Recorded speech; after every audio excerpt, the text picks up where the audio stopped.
79वां अध्याय। शिव पूजा से सभी का कल्याण। शिव पूजा की विधि एवं शिव मंदिर में दीपदान की महिमा। ऋषिगण बोले, हे महामते, मंद बुद्धि वाले, अल्प आयु वाले, अल्प पराक्रम वाले तथा अल्प सामर्थ्य वाले मनुष्यों को प्रजापति महादेव की पूजा किस प्रकार करनी चाहिए। 1000 वर्षों तक तपस्या के द्वारा शंकर की पूजा करके देवता भी उनका दर्शन नहीं कर पाते, तो फिर वह मनुष्य भगवान शिव की पूजा कैसे करें। सूत जी बोले, हे श्रेष्ठ मुनियों, आप लोगों ने यथार्थ बात कही है। फिर भी श्रद्धा पूर्वक शिव की पूजा करने पर उनका दर्शन हो सकता है और उनसे संभाषण किया जा सकता है। हे द्विजों, प्रसंगवश भक्तिहीन लोगों के द्वारा भी पूजित होकर वे भगवान उनके भाव के अनुरूप फल देने वाले कहे गए हैं। हे द्विजों, उच्छिष्ट अधम ब्राह्मण शिव की पूजा करके पिशाच लोक को जाता है और क्रोध में भरकर पूजा करने वाला मूढ़ बुद्धि राक्षस का स्थान लोक प्राप्त करता है। अभक्ष भोजन का भक्षण करने वाला दुष्ट मनुष्य शिव की पूजा करके यक्ष लोक प्राप्त करता है और नृत्य गान करने वाला उनकी पूजा करके गंधर्व लोक प्राप्त करता है। प्रसिद्धि का इच्छुक और स्त्रियों में आसक्त नराधम बुद्ध लोक प्राप्त करता है। मंदोमत व्यक्ति रुद्र की पूजा करता हुआ सोमलोक प्राप्त करता है। रुद्र गायत्री मंत्र द्वारा शिव का पूजन करके मनुष्य प्रजापति लोक को और प्रणव के द्वारा पूजन करके ब्रह्मा लोक तथा विष्णु लोक को प्राप्त करता है। श्रद्धा पूर्वक एक बार भी महेश्वर का पूजन करके मनुष्य रुद्र लोक में पहुंचकर रुद्रों के साथ आमोद प्रमोद करता है।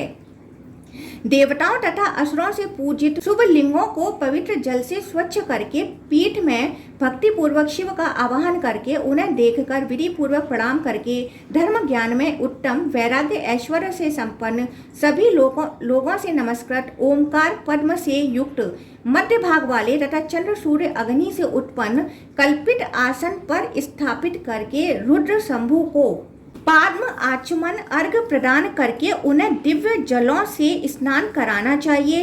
पुनः घी दूध तथा दही से रुद्र को स्नान कराना चाहिए एवं विधि पूर्वक स्वच्छ करना चाहिए। तत्पश्चात शुद्ध जल से स्नान कराकर चंदन आदि से पूजन करना चाहिए। पुनः रोचन आदि से पूजन करके दिव्य पुष्पों, अखंड बिल्व पत्रों, अनेक प्रकार के पद्मों, नील कमलों, रक्त कमलों, नंदावर्त पुष्पों, मल्लिका, चंबक जाति पुष्पों, बकुलों, कनेर के पुष्पों, समी पुष्पों, बृहस्प पुष्पों, धतूरे के पुष्पों, अगस्त के उदित होने पर खिलने वाले पुष्पों, अपामार्ग कदम्ब के गुच्छों तथा सुंदर आभूषणों से पूजन करके 5 प्रकार के धूप प्रदान करके पायस खीर निवेदित करना चाहिए। तदंतर दधि मिश्रित भात, मधुघृत मिला हुआ भात, पका हुआ अन्न और मूंग का पका हुआ अन्न, यह 6 प्रकार का अन्न निवेदित करें अथवा 5 प्रकार का घृत मिश्रित अन्न निवेदित करें अथवा केवल 1 आड़क 4 पृष्ठ शुद्ध चावल पकाए और उसे निवेदित करें। अंत में प्रदक्षिणा करके बार बार नमस्कार कर देवता ईशान की स्तुति करके पुनः शंकर जी की विधिवत पूजा करके ईशान, तत्पुरुष, अघोर, वामदेव तथा सगोजात मंत्रों का जप करते हुए इन 5 मंत्रों से शिव की पूजा करें। इस विधि से पूजा करने पर देव महेश्वर प्रसन्न होते हैं। ये श्रेष्ठ ऋषियों, शिव पूजन में उपयोग किए हुए पुष्प, पत्र आदि के साथ वृक्ष और गायें, ये सब परम गति को प्राप्त होते हैं। जो एक बार भी शिव, रुद्र, सर्व भव अज की पूजा करता है वह पुनर्जन्म रहित शिव सायुज्य को प्राप्त कर लेता है। एक बार अथवा प्रसंगवश भी पूजित परमेश्वर भव उमापति का दर्शन करके मनुष्य सभी पापों से मुक्त हो जाता है। पूजित किए गए अथवा पूजित होते हुए महादेव का दर्शन मनुष्य ब्रह्मा लोक को जाता है, इसमें संदेह नहीं है। जो शिव के संबंध में कुछ भी सुनकर उसका अनुमोदन करता है वह परम गति प्राप्त करता है। जो शिव के समक्ष एक बार भी घृत का दीपक अर्पित करता है वह वर्णाश्रमी लोगों के लिए दुर्लभ स्थिर गति प्रदान करता है। शिवालय में मिट्टी अथवा लकड़ी का बना हुआ दीप वृक्ष दीवट प्रदान करके मनुष्य आगे के 100 कुलों सहित शिवलोक में प्रतिष्ठा प्राप्त करता है। जो विधान के अनुसार भक्ति पूर्वक लोहे, तांबे, चांदी अथवा सोने का बना हुआ दीपक शिव को समर्पित करता है वह 10,000 सूर्यों के समान दैदीप्यमान विमानों से शिवलोक को जाता है। हे श्रेष्ठ मुनियों, जो कार्तिक महीने में शिव के सामने घृत का दीपक समर्पित करता है अथवा विधान के साथ पूजित होते हुए परमेश्वर का दर्शन श्रद्धा पूर्वक करता है वह ब्रह्मा लोक को जाता है। शिव का आवाहन, उत्तम सानिध्य स्थापन तथा पूजन रुद्र गायत्री मंत्र द्वारा और आसन प्रणव द्वारा बताया गया है। सघोजात आदि 5 मंत्रों से तथा विशेष रूप से रुद्र मंत्रों से उनका स्नान बताया गया है।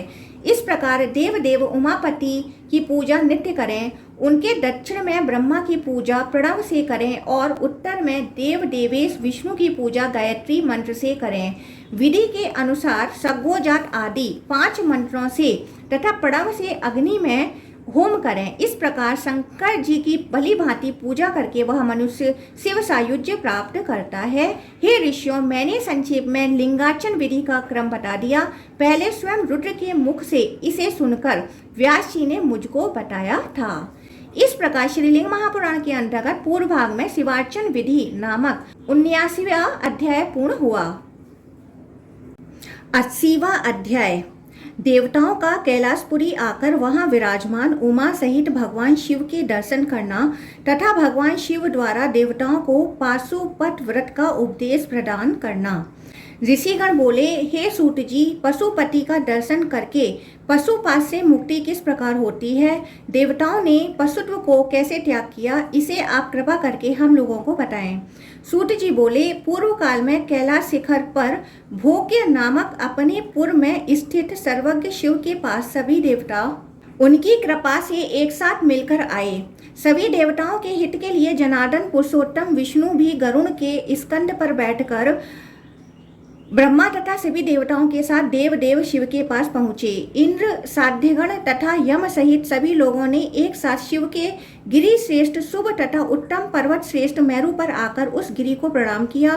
वह गरुण ध्वज भगवान वासुदेव गरुण से उतरकर उत्तम देवताओं के साथ मेरु पर्वत पर चढ़ गए।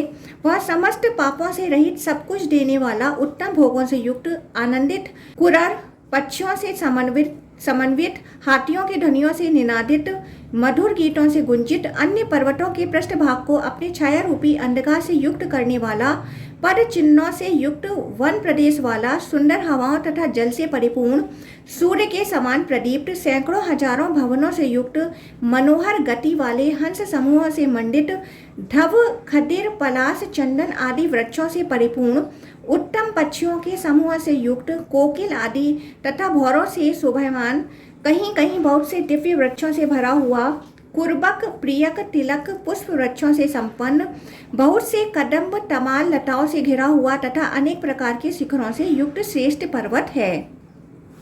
इस पर्वत के पृष्ठ पर देव परमेश्वर शिव के विहार के लिए विश्वकर्मा ने एक शिवपुर का निर्माण किया है। इंद्र तथा उपेंद्र सहित सभी देवताओं ने उस पुर को ध्यान पूर्वक देखा और शिवजी के प्रभाव से दूर से ही उसे प्रणाम किया। महात्मा आदिदेव विष्णु मेरु के एक भाग में स्थित हजारों सूर्यों के समान दैदीप्यमान, हजारों तरह से महान, सभी गुणों से युक्त कैलाश गिरी पर गए। तदंतर ब्रह्मा तथा देव शत्रुओं का विनाश करने वाले विष्णु उन महान पुर के द्वार पर पहुँचे, जो स्त्रियों, हाथियों, घोड़ों, अनेक रथों, गढ़ों तथा गणेशों से भरा हुआ था और महापर्वत के समान प्रतीत हो रहा था।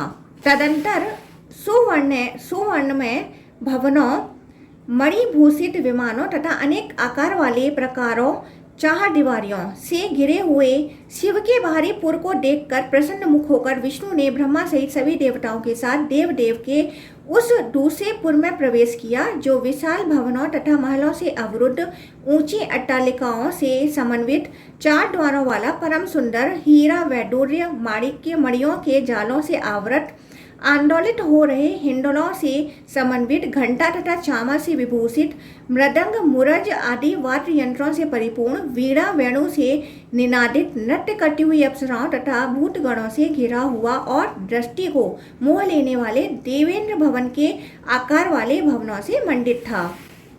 तीसरे पुर में प्रवेश करने पर महलों के शिखर पर विराजमान हजारों पुर स्त्रियां अपने हाथों से सभी ओर से शिव की भांति विष्णु के मस्तक पर भी पुष्प, फल, अक्षत आदि की वर्षा करने लगी। उस समय विष्णु को देखकर मद से घूर्णित नेत्रों वाली तथा विशाल जांघों वाली स्त्रियां शीघ्र ही आनंद मग्न हो गईं और वे नाचने तथा गाने लगीं। विष्णु जी को देखकर कुछ स्त्रियों का मुखमंडल मंद मुस्कान से भर गया, कुछ के वस्त्र शिथिल हो गए और कुछ की करतनी ढीली पड़ गई। वह सब गीत गाने लगी। हे हे महाभागों, तदंतर चौथे, पांचवें, छठे, सातवें, आठवें, नौवें तथा 10वें उत्तम पुरों को क्रम से पार करके शुभ कैलाश शिखर पर स्थित देव गौपति परमेश्वर भगवान शिव के परम सुंदर पूर्ण गोलाकार सूर्यमंडल के समान भवनों से विभूषित स्फटिक के शुभ्र मंडपों से शोभायमान, सभी दिशाओं में सुवर्णमय तथा विभिन्न रत्नमय फाटकों से विभूषित, विविध आभूषणों से अलंकृत, अनेक सर्वतोभद्रों से युक्त, अनेक आकार वाले रत्न जटित 28 प्रकारों 4 दीवारियों से घिरे हुए, उपदिशाओं में अनेक प्रकार के दृढ़ उपद्वारों तथा महाद्वारों से युक्त, गुह कार्तिकेय के गुप्त भवनों तथा गुप्त कक्षों से सुशोभित, दृष्टि को मोह लेने वाले मोती के बने हुए अन्य सुंदर ग्राम भवनों से युक्त, पद्मराग से बने हुए दिव्य गणेश्वर मंदिरों से विभूषित, चंदन के वृक्षों सहित अनेक आकार वाले सुंदर पुष्प उद्यानों से सुशोभित, सोने की सीढ़ियों की पंक्तियों से युक्त और स्त्रियों की चाल को तिरस्कृत करने वाले हंसों से सभी ओर से सेवित सरोवरों तथा बावलियों से विभूषित, मयूर, कारंड, कोकिल तथा चक्रवाक से सुशोभित और दिव्य अमृतमय जल से युक्त, वापियों से विभूषित, वार्तालाप कुशल, सभी आभूषणों से अलंकृत, वक्ष स्थल के भार से झुकी हुई, मद से घूर्णित नेत्रों वाली, गाने बजाने में तल्लीन तथा नृत्य करती हुई, देव दुर्लभ दिव्य हजारों रुद्र कन्याओं एवं अप्सराओं से सुशोभित, विकसित कमल आदि से युक्त, उत्तम पक्षियों से परिपूर्ण, रुद्र स्त्रीगणों से भरे हुए, जल क्रीड़ा में रथोत्सव में तल्लीन, प्रत्येक पद पर ललित संगीत में अनुरुक्त तथा पद्मराग के समान कांति वाली स्त्रियों से सुशोभित पुर को देखकर सभी देवता पूर्ण रूप से आश्चर्यचकित होकर वहीं खड़े हो गए। वहां पर देवताओं ने रुद्रगणों, हजारों वीर गणेश्वरों, हीरे तथा वैडूर्य मणि से जटित सुवर्णमय सीढ़ियां और देव के स्फटिक निर्मित भवनों को देखा।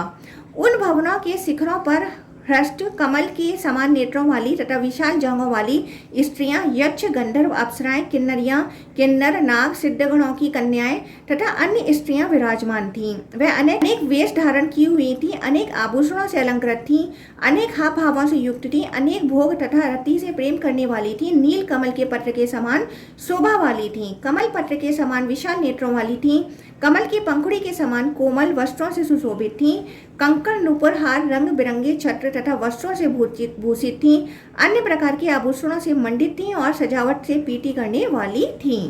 देवताओं की सुंदर स्त्रियां तथा गणेशों की सुंदर स्त्रियों को देखकर इंद्र आदि प्रमुख देवता त्रिपुर के शत्रु गणाधीश के पुर में गए। उस पुर के मध्य में स्थित परमेश्वर शिव के हजारों उगते हुए सूर्य के समान आभा वाले भवन को देखकर इंद्र सहित देवता तथा सिद्धगण वहां रुक गए। इसके बाद इंद्र आदि सभी देवताओं ने उस भवन के द्वार पर स्थित गणेश्वर नंदी को देखा। उन गणेश्वर नंदी को देखकर सभी देवताओं ने उन्हें प्रणाम किया और कहा, जय हो।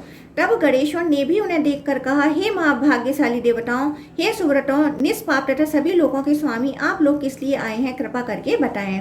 तत्पश्चात देवताओं ने उनसे कहा, पशुपास जीव भाव से मुक्ति के लिए आप हम लोगों को गजराज ऐरावत के समान शुभ्र कांति वाले एवं वर प्रदान करने वाले देव महेश्वर का दर्शन कराइए।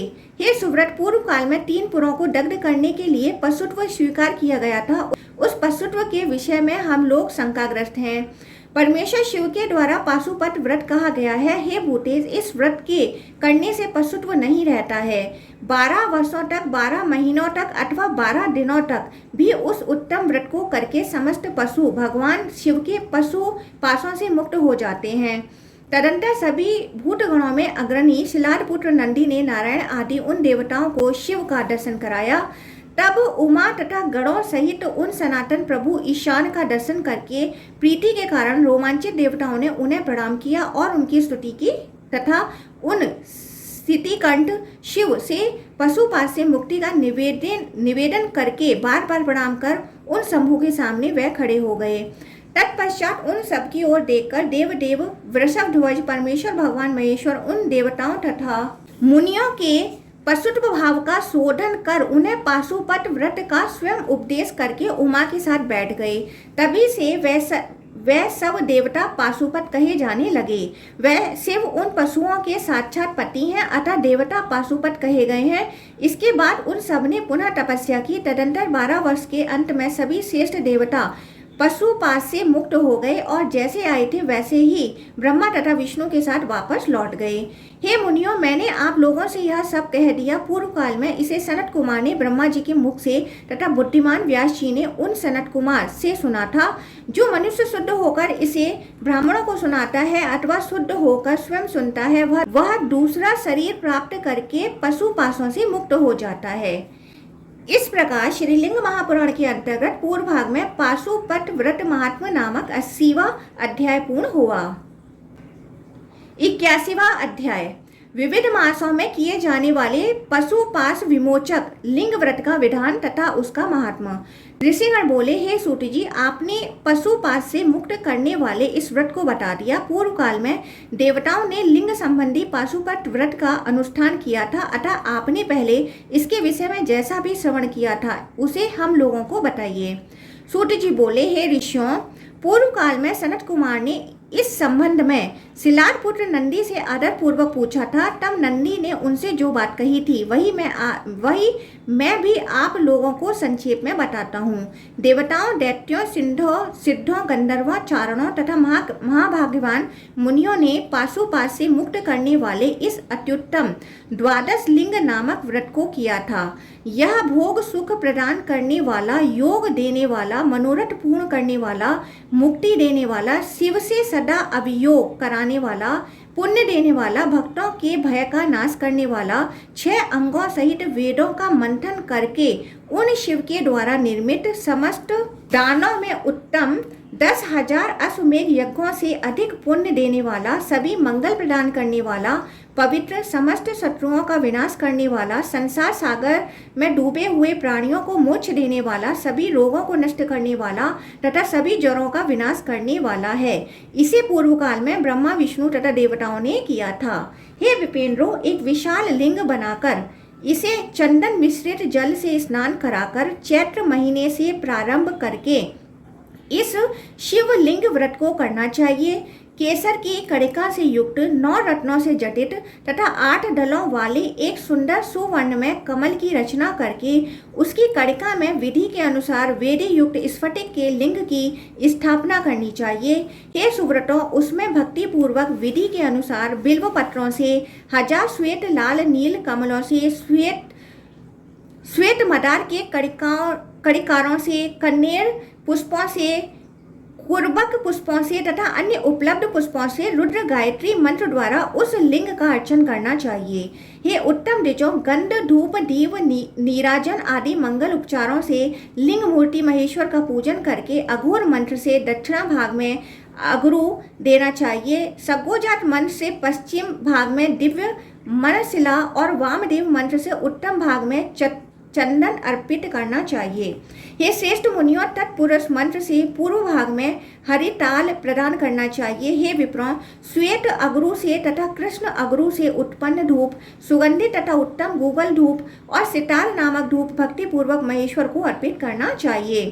तत्पश्चात महाचरु को नैवेद्य के रूप में अर्पित करना चाहिए अथवा आड़क परिमाण में अन्न निवेदित करना चाहिए। हे विप्रो, मैंने आप लोगों को यह पुण्यदायक शिवलिंग महाव्रत बता दिया। यह सभी महीनों में सामान्य शिवलिंग व्रत है। अब मैं विशेष का वर्णन करता हूँ। हे विपेंद्रो, वैशाख में वज्र हीरा निर्मित लिंग, ज्येष्ठ में मरकट निर्मित लिंग, आषाढ़ में मोती से निर्मित लिंग, सावन में नीलमणि से निर्मित लिंग, भाद्रपद मास में पद्मारग से निर्मित सुंदर लिंग, आश्विन क्वार में गोमेद से निर्मित शुभलिंग, कार्तिक में प्रवाल मूंगा से निर्मित लिंग, मार्गशीर्ष अघन में वैडूर्य से निर्मित लिंग, पौष में पुष्पराग पुखराज से निर्मित लिंग, माघ में सूर्यकांति मणि से निर्मित लिंग तथा फागुन में स्फटिक से निर्मित लिंग का यजन करना चाहिए। सभी महीनों में सुवर्ण में एक कमल बनाने का विधान है। सुवर्ण के आभा में चांदी का कमल बनाना चाहिए। रत्नों के अभाव में सोने अथवा चांदी से निर्माण करना चाहिए। चांदी के भी अभाव में तांबे अथवा लोहे से बनाना चाहिए। वेदी सहित पाषाण का अथवा काष्ठ का अथवा मिट्टी का सर्वगंधमय लिंग बनाएं अथवा क्षणिक लिंग की रचना करें। हेमंत ऋतु में बिल्व पत्र से महादेव की पूजा करनी चाहिए। सभी महीनों में एक सुवर्ण में कमल बनाना चाहिए अथवा सुवर्ण की कड़िका युक्त चांदी का उत्तम कमल बनाना चाहिए और चांदी के अभाव में बिल्व पत्रों से ही शिव का पूजन करना चाहिए। 1000 कमल के अभाव में उसके आधे से ही पूजन करना चाहिए अथवा उसके भी आधे से अथवा कम से कम 108 कमलों से रुद्र का पूजन करना चाहिए। बिल्व पत्र में सर्व लक्षण युक्त देवी लक्ष्मी नीलोत्पल में साक्षात अंबिका और उत्पल में स्वयं सदानंद विराजमान रहते हैं। सभी देवताओं के स्वामी महादेव शिव पद्म में निवास करते हैं। अतः बुद्धिमान मनुष्य को पूरे प्रयत्न से बिल्व पत्र का कभी भी त्याग नहीं करना चाहिए और उत्पल तथा विशेषकर कमल का त्याग नहीं करना चाहिए। पद्म सभी को वश में करने वाला होता है और शिला सभी सिद्धियों को देने वाली होती है। कृष्ण अगरू से उत्पन्न धूप सभी पापों को हरने वाला, गूगल आदि के दीपों का निवेदन सभी रोगों का क्षय करने वाला, चंदन सभी सिद्धियों को देने वाला और सुगंधित धूप सभी कामनाओं तथा अर्थों का साधक है। श्वेत अगरू तथा कृष्ण अगरू से बनाया हुआ धूप और सौम्य सीतारी नामक धूप साक्षात निर्वाण सिद्धि प्रदान करने वाला है। श्वेत मदार के पुष्प में साक्षात चतुर्मुख ब्रह्मा निवास करते हैं और कड़िकार के पुष्प में साक्षात देवी मेधा निवास करती हैं। करवीर के पुष्प में गणाध्यक्ष, बक पुष्प में स्वयं नारायण और सभी सुगंधित पुष्पों में भगवती पार्वती विराजमान है। अतः यथो उपलब्ध इन पुष्पों से तथा शुभ पुष्प धूप दीप आदि से भक्ति पूर्वक अपने वित्त सामर्थ्य के अनुसार देव देवेश शिव की पूजा करनी चाहिए। तदंतर भक्ति पूर्वक पायस तथा महाचरु निवेदित करें और घृत युक्त व्यंजनों सहित तथा अन्य द्रव्य युक्त शुद्ध अन्न अथवा मूंग का अन्न 1 आड़क 4 पृष्ठ अथवा उसका आधा समर्पित करें। पुनः चामर और तालव्रंत ताड़का पंखा उन्हें भक्ति पूर्वक निवेदित करें।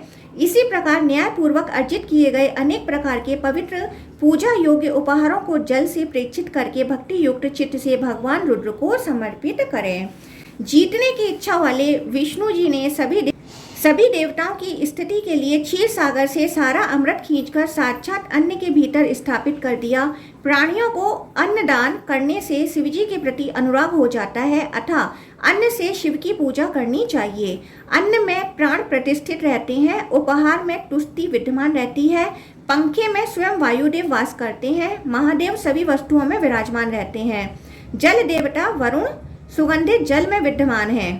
पीठ वेदी में महत आदि के साथ साक्षात देवी प्रकृति विराजमान है।